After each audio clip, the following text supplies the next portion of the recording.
All right, so today we're diving into um, this pretty controversial topic. President Trump's executive order is trying to do away with birthright citizenship. Yeah, that's a big one. Yeah, I mean, most people probably know the basics, but just so we're all on the same page. The 14th Amendment says anyone born in the U.S. is automatically a citizen. Right, that's been the understanding for over a century. It's a core part of how America sees itself. But this executive order is like a direct challenge to that idea. Absolutely, it's a major legal showdown. And we've got some pretty interesting sources to dig into today. Court rulings from Maryland and Washington State, and some reports from CBS News to get a sense of how people are reacting. Yeah, it's getting pretty intense. For sure. We've actually got two federal judges appointed by different presidents who have both blocked this executive order. So that's what we're going to try to unpack today. What were their reasons?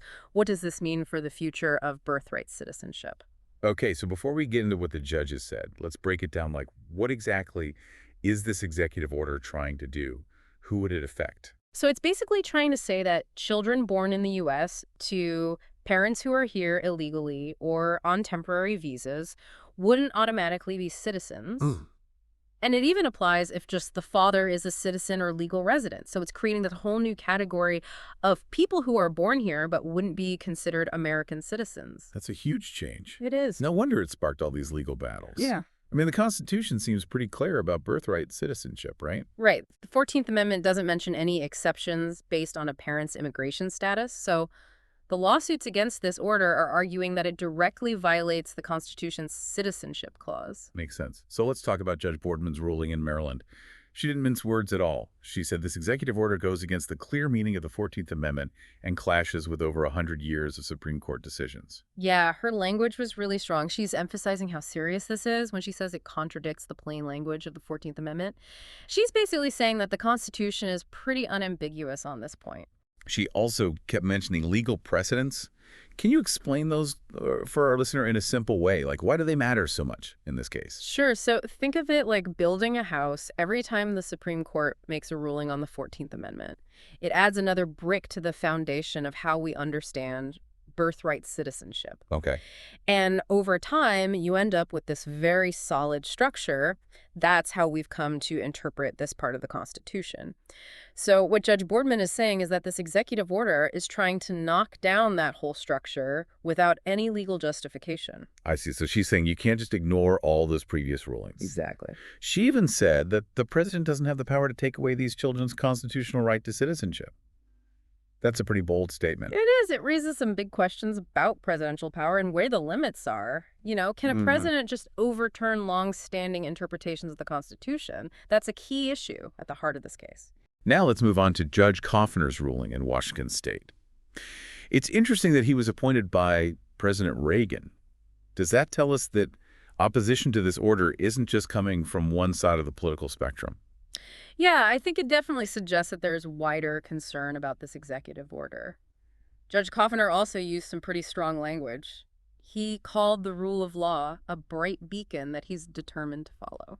That almost sounds like he's making a promise. It does, doesn't it? Like he's saying he'll defend the Constitution, even if it means going against the current president. What do you think he meant by that? Well, it really highlights the role of the judiciary as a check on the other branches of government. Judges are supposed to uphold the Constitution no matter who's in the White House, and I think Judge Coffner's statement really emphasizes that commitment. So it's like he's saying, I'm not going to let politics influence my decision here. I'm going to follow the law. Okay, so we've got these two judges both saying this executive order is unconstitutional. But what about the people who are directly affected by all this? I mean, CBS News interviewed some pregnant women who are part of this lawsuit. They're worried that their kids might not be seen as citizens. Yeah, I can only imagine how stressful that must be. You're about to have a child in the U.S., but suddenly the rules about citizenship are up in the air. It must be terrifying. Absolutely. CBS also reported on the reactions from immigrant rights groups. There's definitely a sense of relief that the order's been blocked, but they also know that this is far from over. Yeah, it's like they dodged a bullet, but they know there could be more coming down the line. This legal battle could drag on for years, even if the order stays blocked for now. And what if it does eventually go into effect? What kind of impact are we talking about? I mean, the impact would be enormous. You could see families being torn apart, kids being denied opportunities that they would have had as citizens. It would fundamentally change the meaning of being American.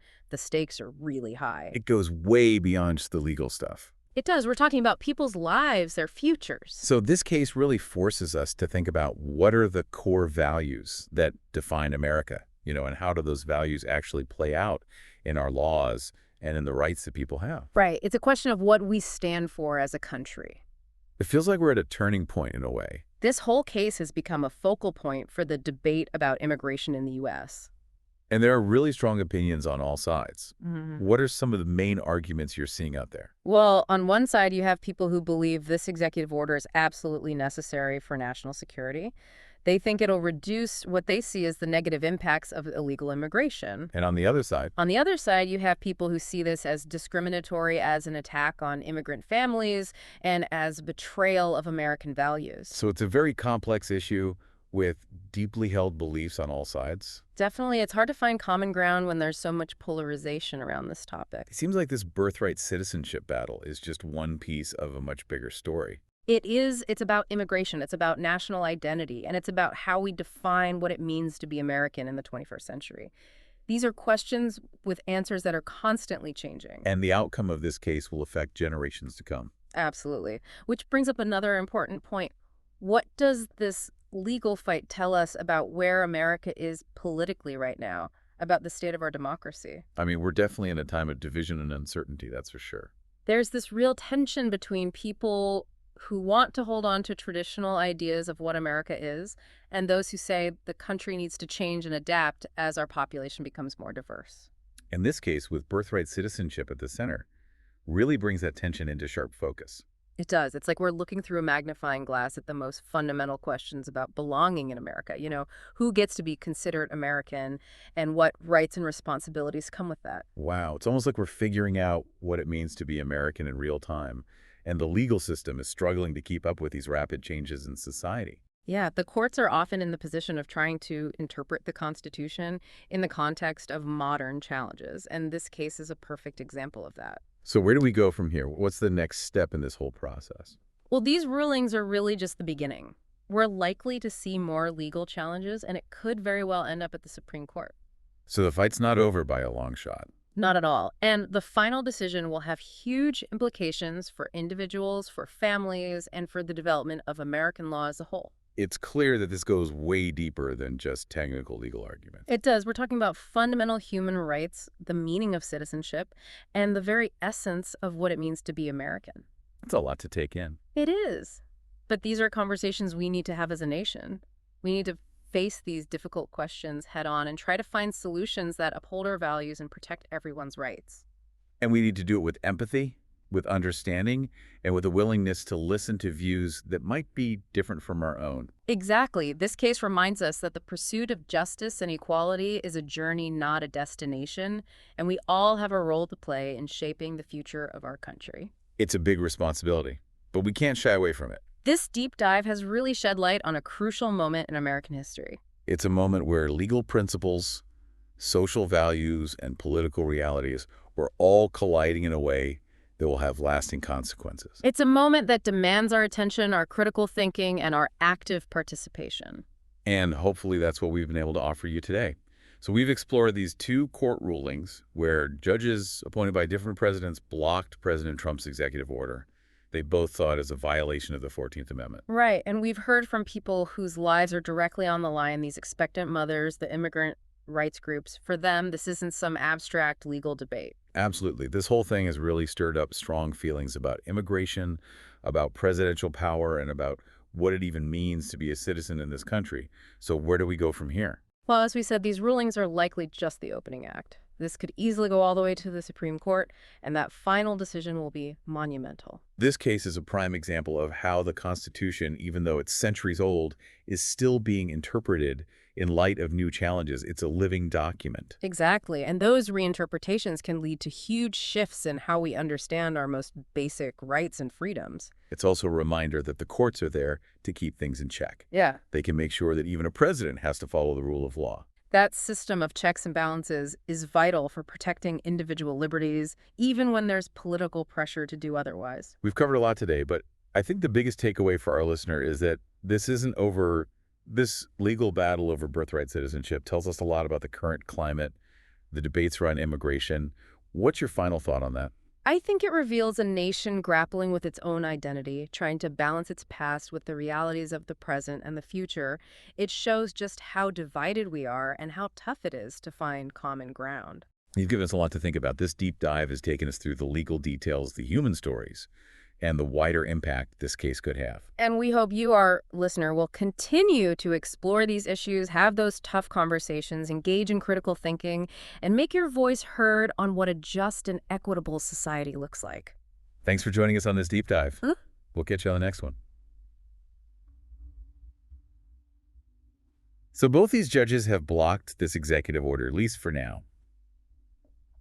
But I keep thinking about the people who are actually affected by all this. Like CBS News interviewed these pregnant women who joined the lawsuit, and they're terrified that their children might not be considered citizens. Yeah, I mean, can you imagine that kind of uncertainty? Like you're about to have a baby here in the U.S., and suddenly the whole idea of citizenship is like up in the air. It's got to be incredibly stressful. I bet. Definitely. CBS also reported on the reactions from immigrant rights groups, and there's this sense of relief, obviously, Yeah. but also this recognition that this fight's far from over. Right. It's like they managed to dodge a bullet, but they know there could be more coming their way. Yeah. This legal battle could go on for years, even if the order stays blocked. So what happens if this order actually goes into effect? Like, what kind of impact are we really talking about here? Well, we're talking major impact, potentially families being split up, kids being denied opportunities they would have had as citizens. I mean, it would completely change what it means to be American. The stakes are extremely high. Yeah, this goes way beyond just the legal stuff, doesn't it? It does. We're talking about people's lives or futures. So this case makes us ask these really big questions, like, what are the core values that actually define America? Yeah, and how do those values get reflected in our laws and in the rights that people have? It feels like we're at some kind of turning point almost. This whole case has become like this central point in the debate about immigration in America. And there are such strong opinions on all sides of this. What are some of the main arguments that you're hearing out there? Well, you have people who believe this executive order is absolutely essential for national security. They see it as a way to limit what they consider to be the negative consequences of illegal immigration. Okay, and then what about the other side? On the other side, you have people who see this as completely discriminatory, as an attack on immigrant families, and as going against everything America stands for. So basically, it's this really complex issue with incredibly strong beliefs on both sides. Absolutely. And it makes it really difficult to find any common ground when there's so much polarization around this whole topic. It seems like this birthright citizenship battle is just one piece of a much bigger story. It is. It's about immigration. It's about national identity. It's about how we define what it means to be American in the 21st century. I mean, these are questions that are constantly evolving. And the outcome of this case is going to affect generations to come. Exactly. And that brings up another crucial question.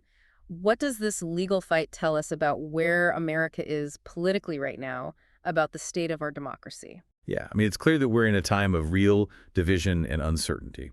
There's this undeniable tension between people who are clinging to these more traditional ideas of what America is and those who believe the country needs to change and adapt as our population becomes more diverse. And this case, with birthright citizenship at the very center of it, really brings that tension into sharp focus. It does. It's like we're looking through a magnifying glass at the most fundamental questions about belonging in America. You know, who gets to be considered American and what rights and responsibilities come with that. Wow, it's almost like we're trying to figure out what it means to be American in real time. And the legal system is struggling to keep up with these rapid changes happening in society. Right. The courts are often in this position of having to interpret the Constitution in the context of all these modern challenges, and this case is a perfect example of that. So where do we go from here? What's the next step in this whole process? Well, these rulings are really just the beginning. We're likely to see a lot more legal challenges, and it could very well end up going all the way to the Supreme Court.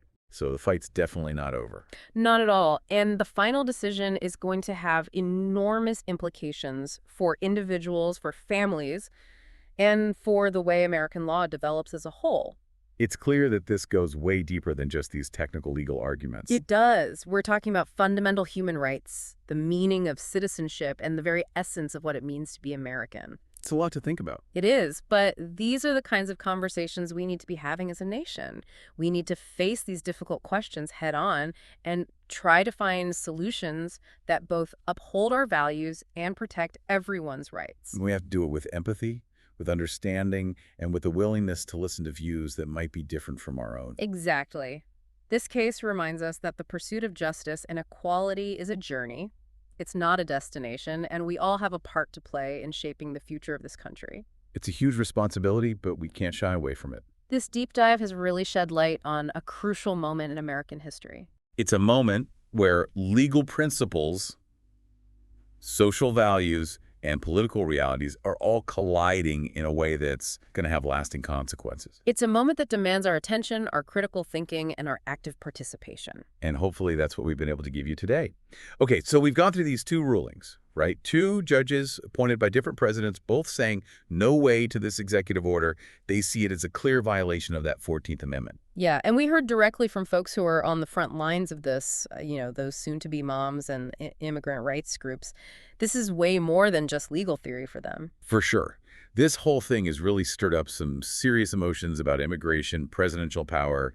What does it even mean to be a citizen in America? So, what happens next? Well, as we've said, these rulings, they're probably just the beginning. I mean, this could very well end up in front of the Supreme Court, and that decision would be huge. This case really shows how the Constitution, it's so old, but it's still being reinterpreted to fit new challenges. It's like a living thing, right? Absolutely. And those reinterpretations can totally change how we see our most basic rights and freedoms. And it reminds us that the courts are there to kind of keep things in check. They can make sure that even a president can't just ignore the law. That system of checks and balances, it's crucial for protecting individual liberties, especially when there's political pressure to do otherwise. We've covered a lot of ground today, but I think the big takeaway for our listeners is that this story isn't over.